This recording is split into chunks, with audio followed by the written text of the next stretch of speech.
and welcome to CSL Denver, a place, a space, and a face of love, a spiritual community teaching ancient wisdom and applying universal principles to embody the intelligence of the divine and to empower our lives and the lives of others. I want to know that today is May Day. Now, some of you may remember that back when you were in kindergarten or first grade and they had May Day and always happens on the first. Some people do it on the first Monday. But for those who celebrate and understand the meaning of that holiday, happy May Day. Because this is a time, this month is a time when many cultures around the world are focusing on unity and togetherness and rebirth, where we come together to celebrate life. And so it's so fitting that this month that we look at this idea of a life of wonder, looking at emotions. And today we're going to explore this idea of emotional balance.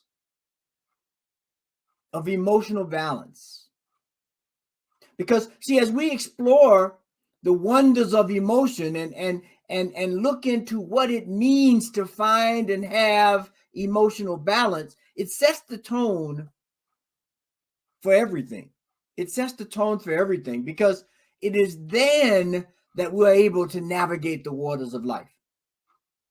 And so when we think about it, here it's May and the first third of the year has gone by. I mean, we are already 4 months gone into the year. And you might be asking, wow, where did it go? And in that short period of time, some might say, I mean, Russia has invaded Ukraine and school is about to come to an end and China is back on lockdown. Oh, and did I mention they've reduced the mask mandate. So now we're into a whole new world after being where we were for the last 2 years, 2.5, 3 years, depends on when you started counting. And so as we continue to move forward in 2022, we want to find out how we can stabilize ourselves in these turbulent seas where our emotions are challenged every day. And we seek to find balance in relationships and livelihood, and most importantly, our lives. Because you see, when we are navigating the seas of emotion, we're like explorers. We are looking to chart a course to a destination. But until we can understand the environment we are in, it's difficult to chart that course. But as long as we know the destination, and for us, we know the destination is to actualize the purpose of who and what we are in God.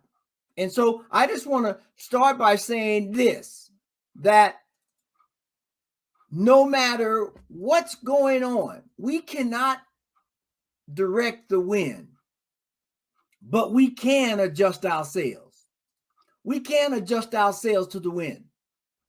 And so that's what we're looking to do here, is to adjust ourselves to the emotional winds and the emotional seas that we find ourselves in, and to find balance so that we become true children of the Most High God. Now, the best place to start when you're in a turbulent sea is to understand the sea, right? So when we look at what it means to say emotions, we know that emotions are biochemical reactions within our body to the physical and psychological experiences that we've had. So if we seek to find this balance, we must ask these questions and come to understand exactly what this thing called emotions represents and how they relate to feelings, and what does thought have to do with it. Because see, with that complex of thought, feeling, and emotions, we begin to navigate in our ship called life, this body that we're in, to begin to say, what is it that we're doing? Where are we going? Why are we here? And so as we look at what it means to really find emotional balance, this is the key. This is the key right here.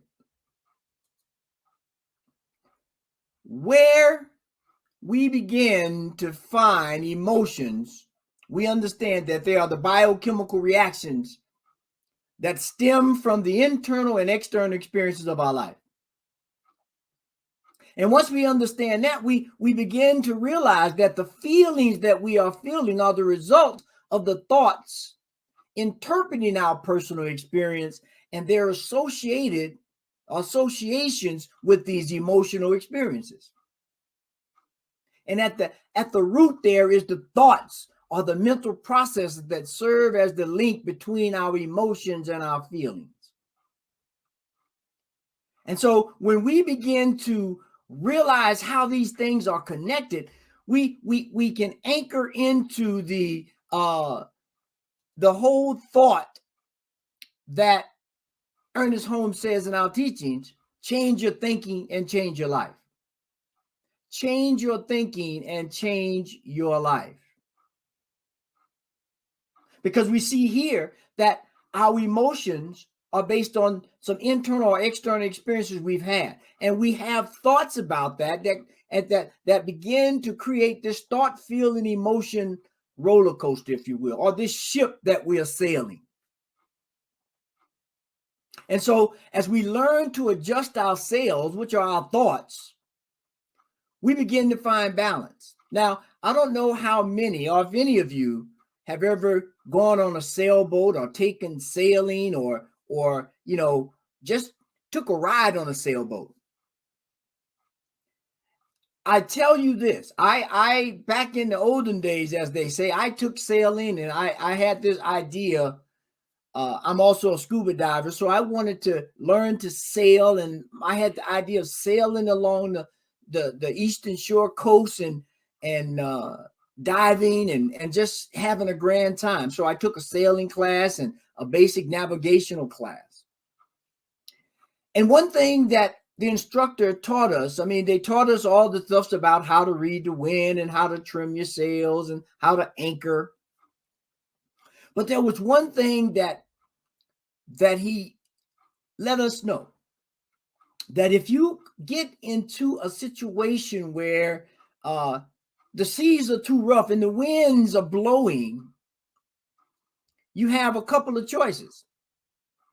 You can either drop sail, or you can trim your sail and head straight into the wind.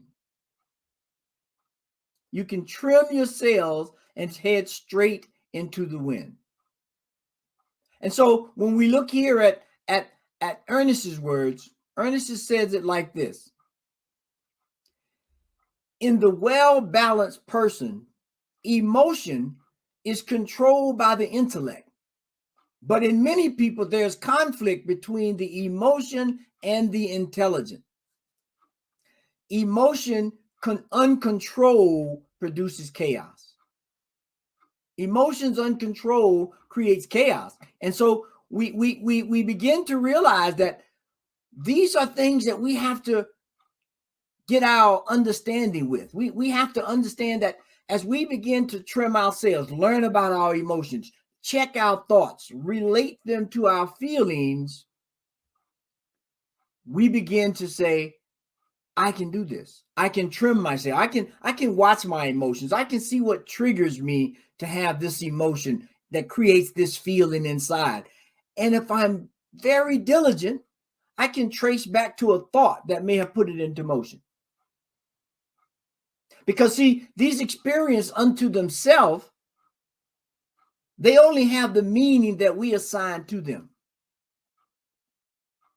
So if my thinking about a thing is one way and I assign a meaning to it based on that thought, it will generate feelings. And if we're not in tune with the universe, finding balance in this environment becomes very, very difficult. Very difficult. And so one thing I think that's key, and I think a lot of you, if not most of you, have heard of Abraham Hicks. And if you're familiar with Abraham Hicks, Abraham has this whole presentation where she taps into our emotions and the emotional scale. And so when we think about that and we look at this emotional scale, and I apologize that I couldn't get this clearer, we see here we have these up and down spirals of emotion, where we look over on the downward spiral, and at the very bottom there's fear and grief and depression. But if we can move beyond that and say move up a couple steps, we might get to revenge. Now, we don't want to stay at revenge because, some bad things can happen at the revenge stage. But if we keep changing and looking at the ideas and things that are causing us to be out of balance, hopefully we can move up to be bored. We can move up to what's represented here is number 8 in boredom.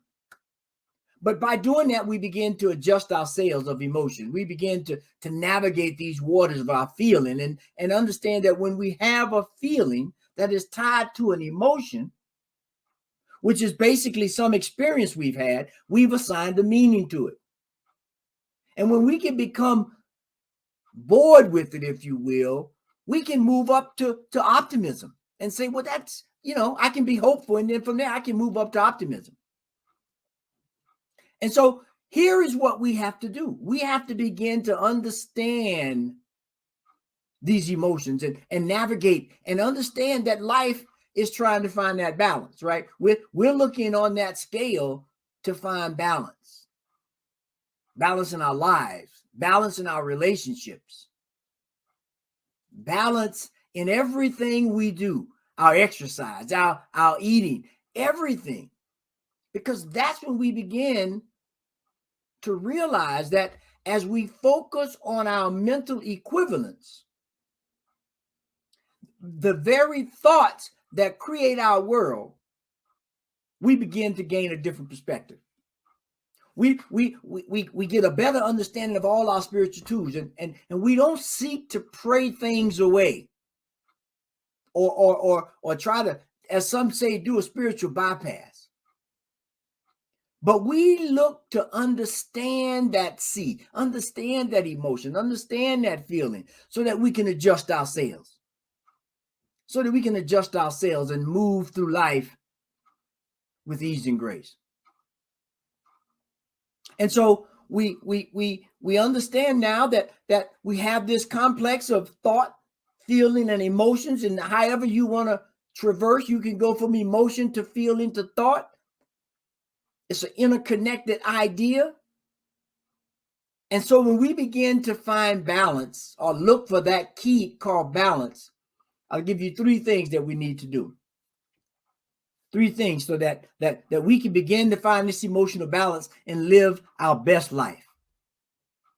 So the first thing is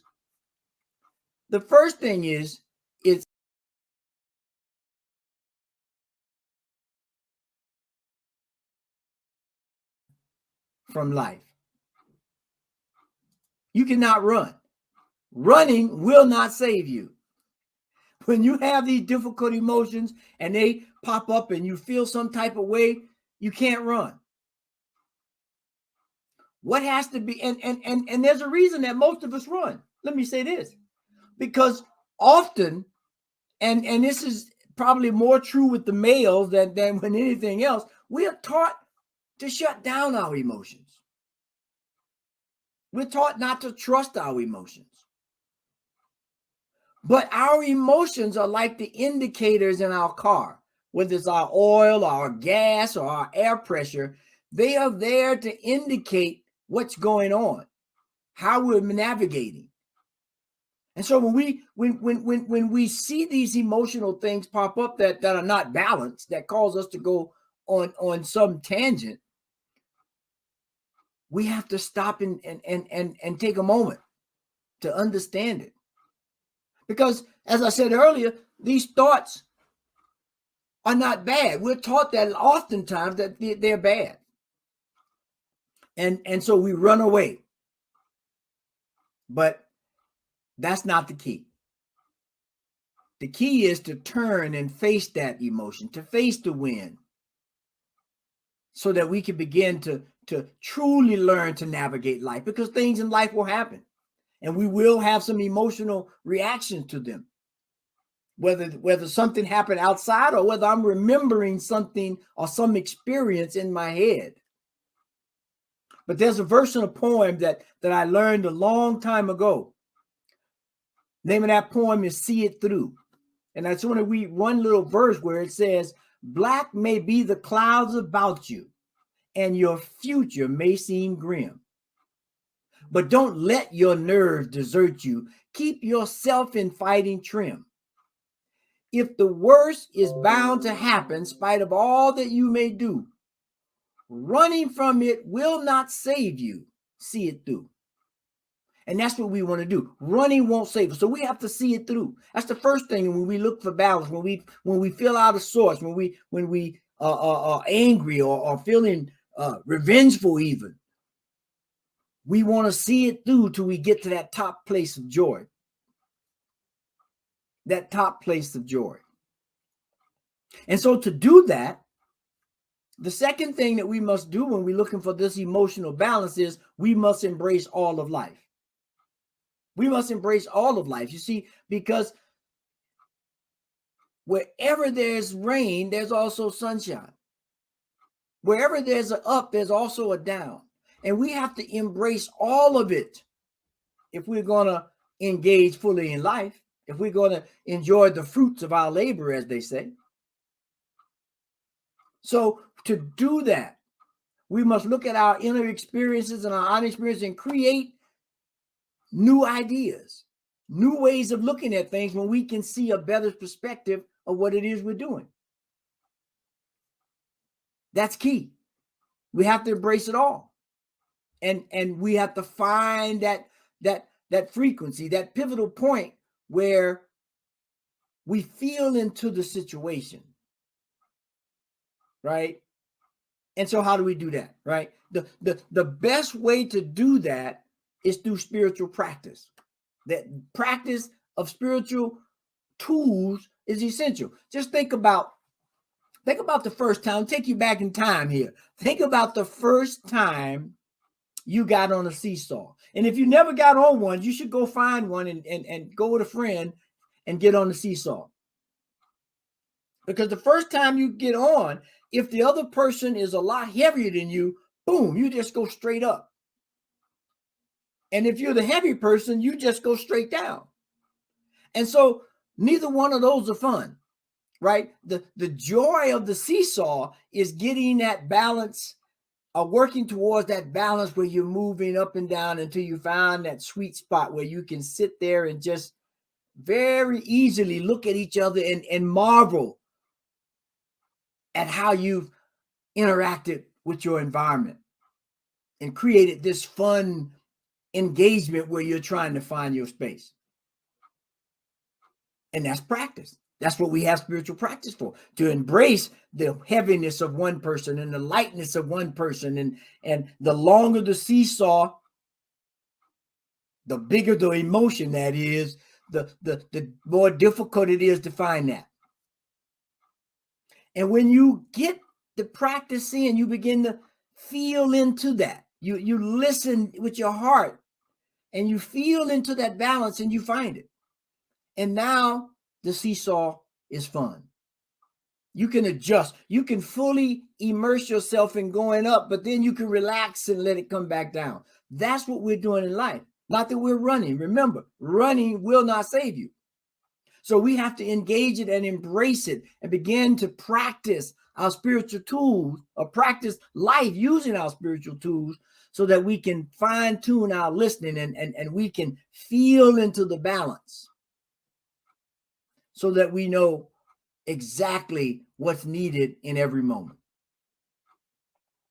And to do that, the key point, I believe, to rising above and finding that space where we are ready for a new way of living is to stay aware.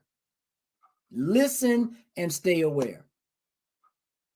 Because on that seesaw, if you remember, you had to be aware of where you were, of how you adjusting your body, whether you're leaning back so you get a more leverage point on the other person and bring them up. So we have to stay aware. Be aware of your surroundings. That's what balance is. Balance is trying to take all these various things in our lives and put them in their proper perspective. But to do that, I must be aware of them. So I had to be aware that when I'm driving in the car and the guy stops short, that I normally would, say some nice words to him. or when I don't get my way, that I start pouting, whatever it is. Be aware. And then we have to feel into that situation. Really begin to tune into the intuition that we have, that God has given us as a secret weapon, as a superpower. That's our superpower. So if you want to put your cape on, tune into your intuition so that we can really begin to find balance in life. And last but not least, once we've done that, once we've understood that we can't run and that praying things away is not going to happen, we use prayer to align ourselves with the guidance and the frequency of the divine, because God has created all things. So we can't pray it away. We have to understand it, get in tune with it, and align ourselves on the higher end of the spectrum. And so once we've done that, we've embraced it all, and we'll listen, and we're trying to rise above. And to do that, as we saw in that scale by Abraham Hicks, is what do we need to do to increase the vibration to move up, to find that balance. And when we can do that, we can embrace life fully. We can join any manner of conflict, joy, celebration, and be grateful, knowing that it all leads us to a place of a higher understanding, a greater respect for our universe, and an appreciation for God, the divine mind and wisdom of the entire cosmos. Because that is when we find true balance, when we can put everything in perspective and take everything into account to the best of our ability and move forward with the grace of God. So in summary, as we learn about our emotions, for greater understanding on how critical they are in our growth and development, and more importantly, our well-being, rather than flee from emotion, let's begin to be curious about it. Let's begin to ask questions of ourselves, of the universe, of God itself, so that we begin to live in a way that is balanced and even. And I'd like to share this last quote here that says, emotions by themselves are neither good nor bad. They are simply reactions. However, the way we act or don't act on our emotion can strongly affect our well-being. Can strongly affect our well-being. And so that's what we are looking to do today, tomorrow, the next day, and every day for the rest of the year.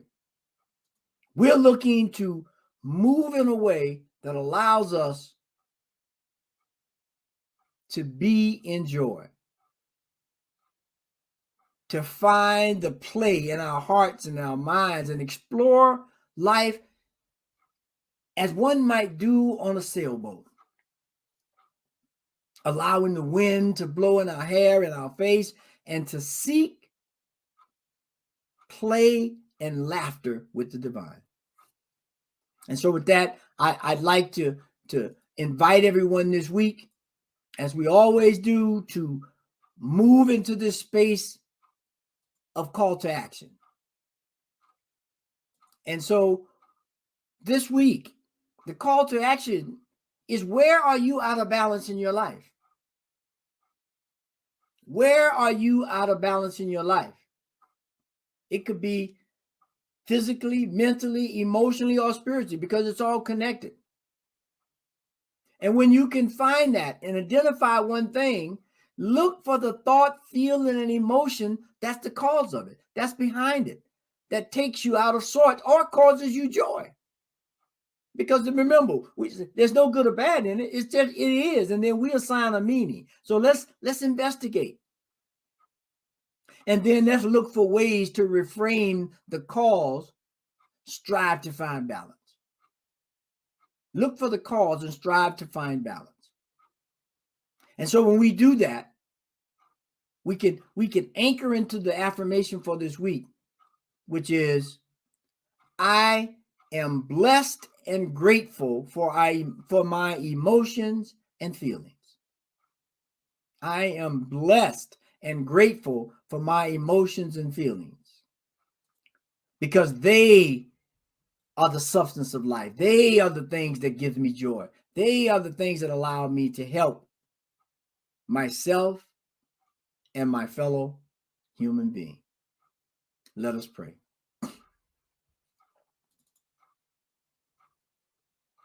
So as we just give honor and thanks to God,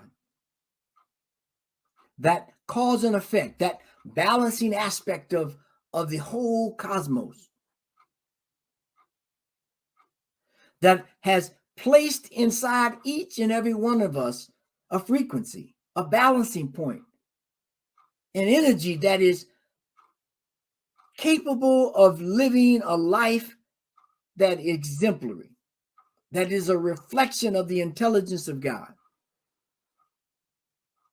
And because that spark, that intelligence, that vibratory energy that is within us, that has come from the divine, is a part of who and what we are, we allow it now, this moment, to expand, to rise, to shine, to move forward in this way of coming about. Because as we said earlier, this May Day, this day of coming together in unity and expressing the joy of life, is what it's all about. And so with that, I declare, and I know for each and every one of us, that we are awakening to this moment. We are awakening to the balance of life, and that our emotions and our feelings and our thoughts are in line with the divine. And so now we just relax. We relax and allow this knowledge, this understanding, this feeling that we have about God and life and who we are and how to navigate the seas, to wash over us, so that we embody it in everything we do. And as we do that and we allow it to be the anchor in our lives, we give thanks. We give thanks because we know when to raise the sail, when to drop the sail, when to set anchor in this sea of emotions, in this sea of turbulent waters sometime, and be able to navigate to the destination of being a divine inspiration of God. So that when they look at you, when they look at me, when they look at all those who are in alignment with the divine, they get a spark themselves. And so it is in that spark, it is in that wind that's blowing, that I release this prayer, knowing that the wind will gather and move it where it needs to be. And that there's a law that operates in that space that will manifest this prayer in our hearts and our minds, that will produce greater than we ever thought could be possible. And so with that, I release, I let go. I know that this prayer has already been answered, and it is so. And so it is. Amen, amen, and amen.